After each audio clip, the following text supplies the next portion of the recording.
I think if we grew up without hip hop, we could have been lost in a sense. And it was hip hop that helped me find an identity to be proud of my culture.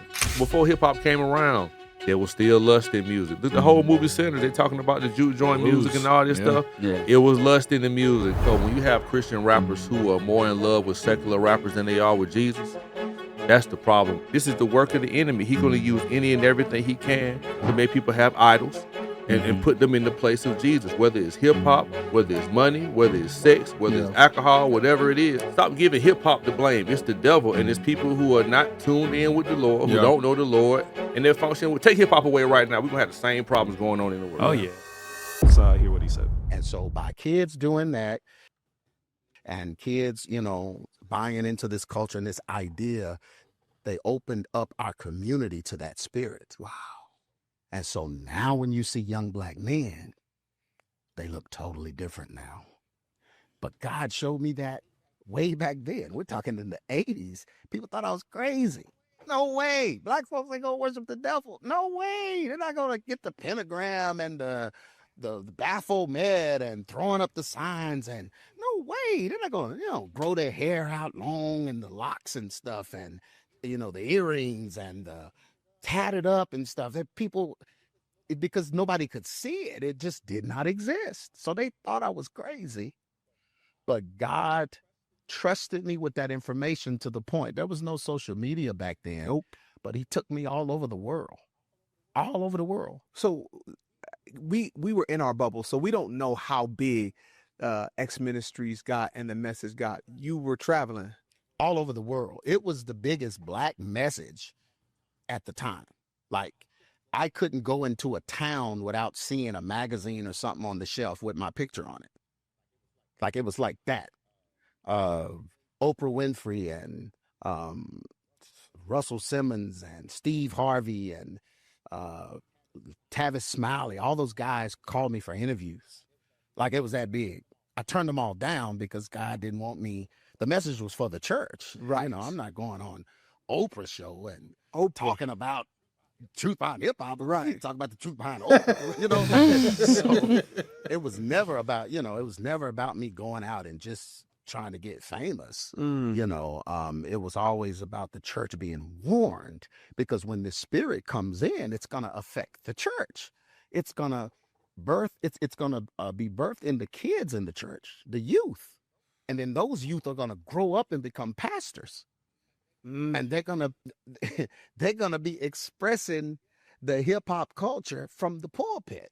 Oh my gosh. And then you have, total debauchery. And so that was God's warning. He was warning. So Jeremiah, how do you feel about G. Craig coming back on the scene after all these been years? There. But I mean, this is like he's back. Yeah. I posted some in Ezekiel comment because I remember seeing an interview with Ezekiel, and he was talking to somebody else, and he said the gentleman was saying, I think it was the guy from Bad Boy, the producer who left. Remember that comment we had when he's saying Yeah. He said he was like, he was somewhere and he asking God like, yo, give me confirmation about this. And he saw that DVD on the streets. Like, somebody saw it and he picked it up and changed his life. So, but yeah, he still does messages, and he got a church in Fort Worth, Texas, if I'm not mistaken. Yeah, Dallas, Fort Worth area. So he's still preaching. I mean, of course he's still doing those messages stuff. I think the thing is this. I think that it's a double-edged sword for me, because I feel like the hip hop culture, everything he said about it came true. It came true. Like, I mean, we may disagree about his approach about it, but everything he said, like back in the day, if you look at it now and you fast forward to then, you be like, this all came true. Like, you know what I'm saying? And at the end of the day, I think to me, it's, for some people, they're gonna be like, man, hip hop changed my life. I'm a Christian. I'm a model citizen. Different things. I use rap music, whatever. But I mean, I think he tells amazing testimonies of stuff happened to him and different things of that nature. But if I think the hard part about the whole hip hop conversation is there's so many facets of people in hip hop that are the forefathers, right?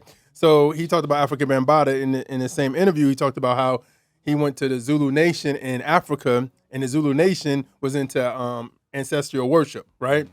So that's one. But then you talk about Kool Herc. Now, Kool Herc is from Jamaica.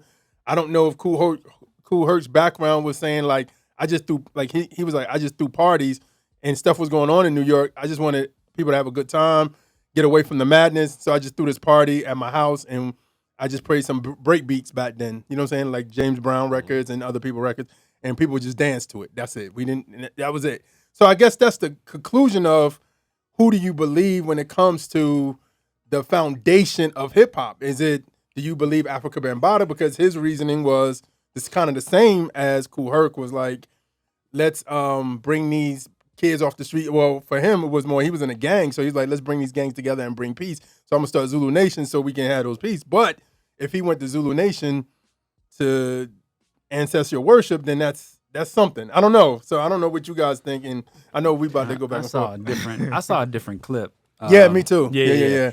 And it talked about I think Ezekiel asked him about Christian hip hop, like where it is today, and he was saying it doesn't need to get thrown out. It just needs to be fixed, right? He basically was saying that a lot of the artists have the right intention, they just don't have the right heart.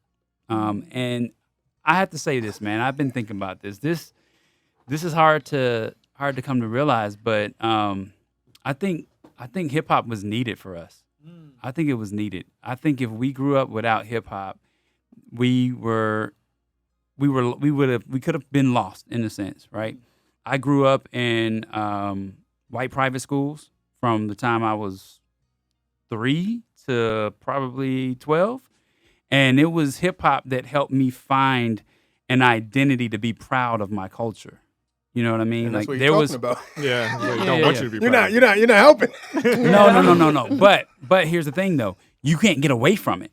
I was 5th grade when I heard The Chronic, and it wasn't my choice. It was the guy on the playground who was like, "My brother listens to this album. You should listen to it." And I heard curse words for the first time, and I was like, "Whoa! I know my mom wouldn't like this." But I also know too that being a product of hip hop, that when the church gravitated to it, when we made it an art style, and you guys started using that to express yourselves through Christ, that to me was so comforting. It was so comforting because it brought me back to a place where I was like, man, I can be comfortable here. I wasn't comfortable at 107.9. So your point is that hip hop wasn't the problem. It was that it was ran by people who were ungodly, but when godly people got a hold of it, it became something. You've been a Christian hip hop fan since not as long as Jeremiah though. Not as long as Jeremiah, but I was longing for it because I was in the mainstream for so long. But his point is that it cannot be redeemed. That hip hop is like an evil spirit over I saw that our clip culture. too. But rap can. So do you agree? do you agree? That is my only issue with him is I just don't get the difference. We talked about it on the call. But do you agree with that? Do you think that hip hop can be redeemed? Obviously you do, right? I do. I mean, because here's the thing.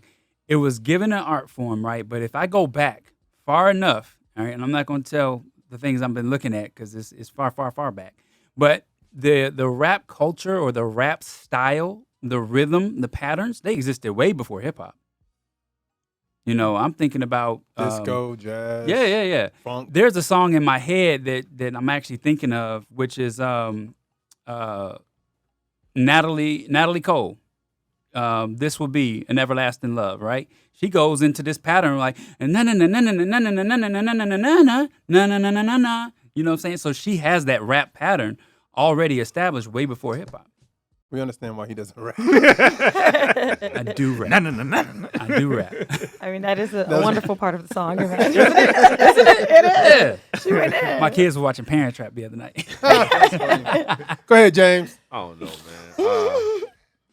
man. I'm very careful about making absolute statements. I think he made a lot of absolute statements that I don't necessarily. I'm sorry. Just like over there. He makes a lot of absolute statements. I don't necessarily agree. I'm not really. I heard a few things that he's preached before that I'm not really too big on.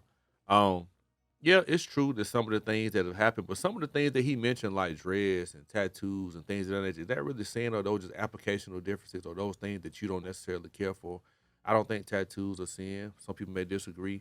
I don't think dreadlocks are sin. Some folks may disagree. So when he was saying those kind of things, I'm like, I don't know. I think to me, when I hear what he's saying, it's almost like hip hop is getting the blame for the works of the devil. You know what I'm saying? It's like this was Satan though. Before hip hop came around, there was still lust in music. The whole movie center, they talking about the juke joint music and all this stuff. Yeah. It was lust in the music. It was all kind of stuff going on. The devil was already moving. So, and I look at hip hop songs like The Message by like Grandmaster Flash and the Furious Five. They just talking about what's going on in their community and what their neighborhood was. That was toward the beginning of hip hop too, as well. So I don't think everybody just does ancestral worship in Africa Bambaataa and all this. I think he kind of took that situation and made it an absolute over the whole genre of music.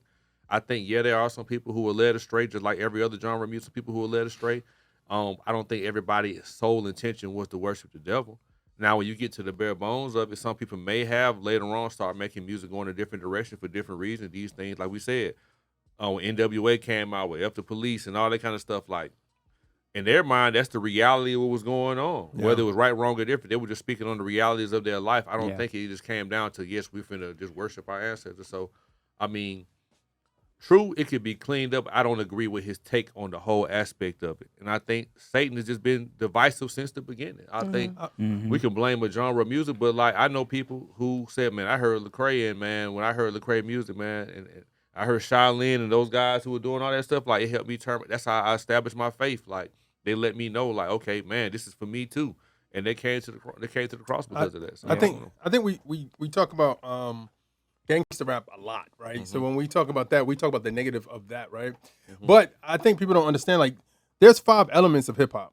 You know what I mean? There's hip hop, there's breaking, there's graffiti, there's MCing, which is rapping, and then there's DJing. But the 5th hidden element is knowledge itself, which kind of comes from 5% doctrine and stuff like that. So, like, prime example, one week I was driving home and I turned on a Brand Nubian song, right? And I felt God was like, listen to what they saying. And I'm driving, listening. And Grand Pooba, who was a 5% and popular rapper in like the early 90s, late 80s, he like going in on the church. Like the white man is, that's why they deaf, dumb, and blind kind of vibe. And I said this to Trig yesterday when we had a conversation. I think even with that, even ciphers, when we talk about a cipher comes from the 5%ers. You know what I mean? Nations of God. You know what I'm saying? So I think it's a lot of stuff that if we do a deep dive, you'll be like, I'm not saying it can't be. I'm not saying redeem hearts. To me, what could redeem somebody is their heart and the person doing it. So if Ryan was a thug prior to all this and he got saved and now he's like, I'm using my music to glorify God, then his heart is redeemed. So his music can be redeemed. But I don't know if we can just redeem everything. So this is the issue. I think what he has. So when you have Christian rappers who are more in love with secular rappers than they are with Jesus, that's the problem. When it's like, if I'm going to look at Kendrick Lamar and I'm going to study his rhyme pattern and his flow and his beat choice, and I'm so focused and so dedicated on making good rap music and this and that, but I'm not reading my Bible, I'm not praying, I'm not spending time with the Lord, I'm not going to church, I don't have no accountability, that's when it's a problem. But let's take hip-hop out the picture. That's gonna be a problem in any walk of life. You could be working in corporate America. You could be you could be a trash man. Like you focus more on the trash than you focus on Jesus. It's gonna be a problem.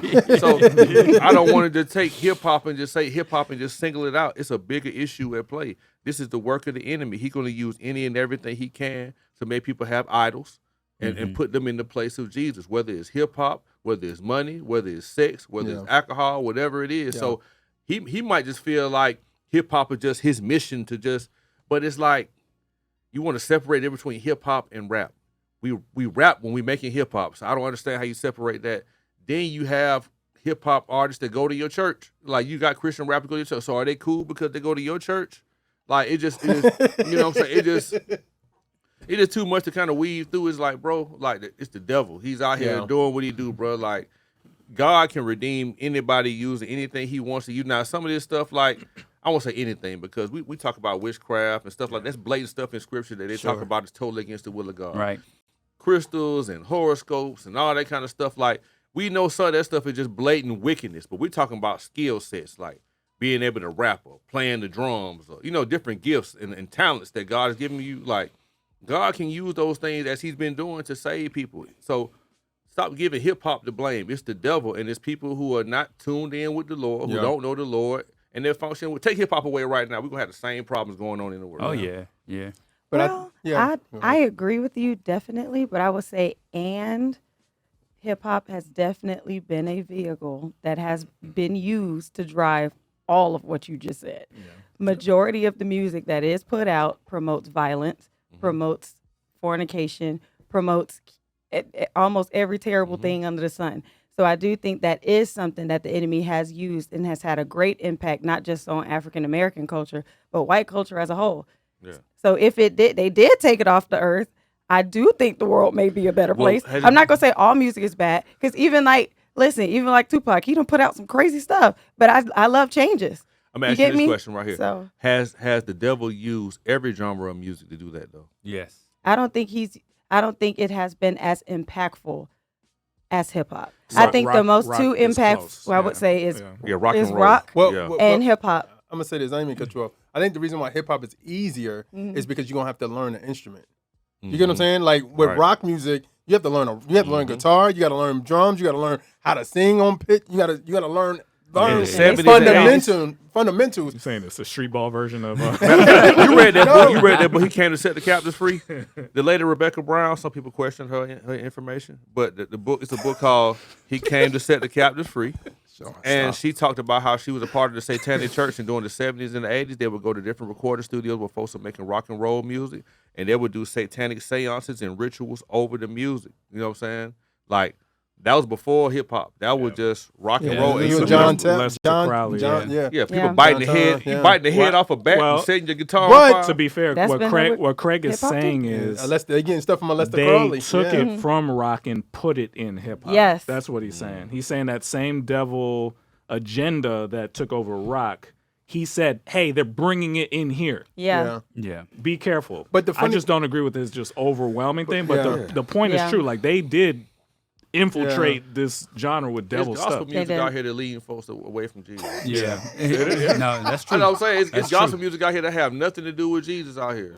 You just got people who up for an award. They are blatant homosexuals. I saw that. And they got nominated for an award. He go at them too. Grammy. Right. You know, I'm just saying though. I'm just like, to me, I think hip hop. Don't throw away the whole thing. Right. I don't think the whole thing should be thrown away. But I do think we do need to potatoes. understand that, like he said, the different functions of hip hop and how different things are derived from different things is mixed in. So I just think we need to be aware and conscious of that when we're listening to it. Yeah. I don't listen to it like that. Like, I mean, I listen to Christian hip hop, but the hip hop. That's hip hop, man. Well, I'm talking about mainstream. I think that's the surface. It's like, so if say for somebody dealing with lust or something on the surface, right? You watching porn or whatever. It's an underlying issue, and the reason why you watch it. It might not be lust. It might be depression. It might be discouragement. So I kind of look like these different genres of music or whatever. These are the surface things that's going on. Yeah. What's at the base of all this? It's the trick of the enemy. Yeah. These are the death, the lust, the murder, all this stuff that's coming through the music. These are characteristics that are part of who he is. He's just using these as vehicles, true enough. Yeah. But I'm not going to focus more on hip hop than I am with. I'll say this. The reason why I feel like he focused then on hip hop was because it was a deception of the enemy. And I'll say this, and not hip hop in itself, but like at the time he started doing it, you thinking to yourself, when you hear white kids or listening to rock music, they have pentagrams, they have, devilish songs and stuff. Even for us, a majority of us was teenagers in the 90s, except for Shania, she probably was. I was just born. I know. So but for a majority of us, we listening to Biggie, Jay, Nas, this person. And when you really listen to their music, they talking about violence, sex out of marriage. They're anti-Christ, but they're not like extreme like devil worshiping. But for us, we didn't look at it like devil worship. We looked at it as, oh, that's just the streets, or that's just what it is. That's how powerful the spirit is. To my point, have y'all seen Billie Eilish and Taylor Swift and all these folks on stage lately? Yeah. Have y'all seen what they're doing? But that's what you talk about.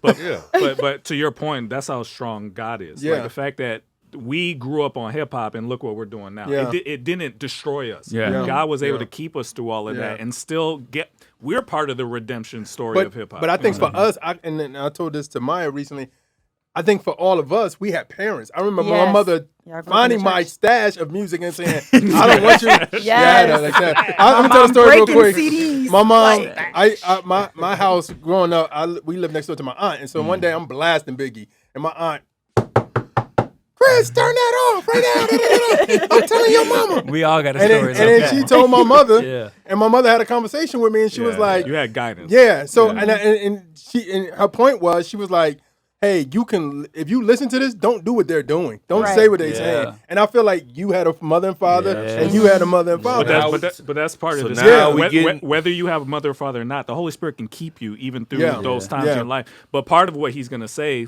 which I think we all agree, even with G. Craig, is you have to come away from some of that stuff. You got to pull. You can't just sit in the craziness and listen to it all day and absorb it and be okay. You gotta pull away. And part of why people like Plain James exist is to help pull you away from that and show you there's a different way. You can still enjoy bobbing your head and bass and all that stuff, but let's talk about something else. That point he just made though.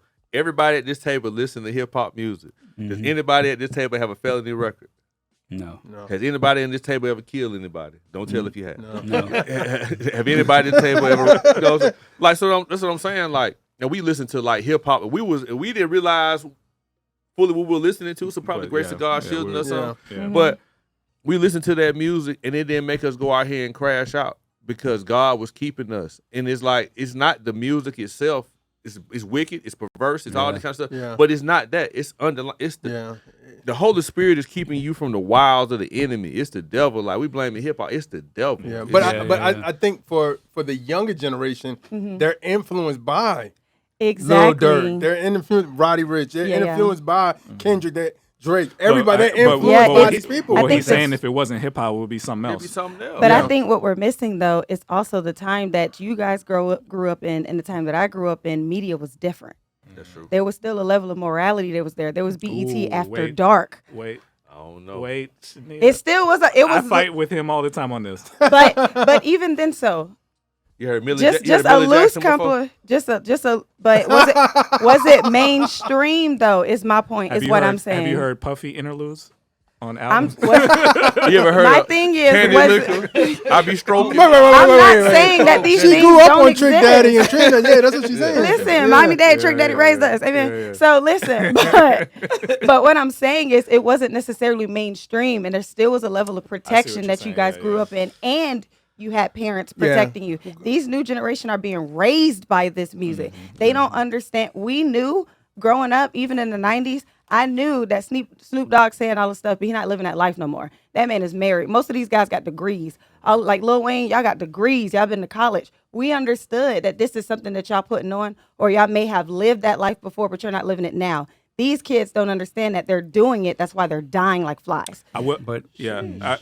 You're right about the social media part. It makes it like pervasive to where you can't hide from it at all. Right. Where we knew, even I would assume back in the 90s, is that this is something you don't just show out to your parents. in front of your parents. Yeah. It was Man, a what a secret, Two Live Crew on. But that's what I'm trying to say. The 90s was what I think people forgot. It The was 90s. wild, bro. It was And the 80s. to That's me- the 80s to and me, 90s. Yeah. honestly, it was worse. To me, they don't agree with me. It was pornography on music. Yes. To me, Freak it was Nick. gross. You know what happened with Freak Nick? Y'all didn't see some of the stuff Snoop did in the 90s? Wasn't on the news. Yes, it was. What? Yeah, it was. But I think the difference is Snoop this. was National gross. news. I'm gonna tell you. I'm gonna tell you Atlanta, this. I'm gonna tell you the national difference. news. I'm gonna tell you the difference. Very well. The difference was it's almost like back in the day when, unfortunately, I know this, and thank God for deliverance.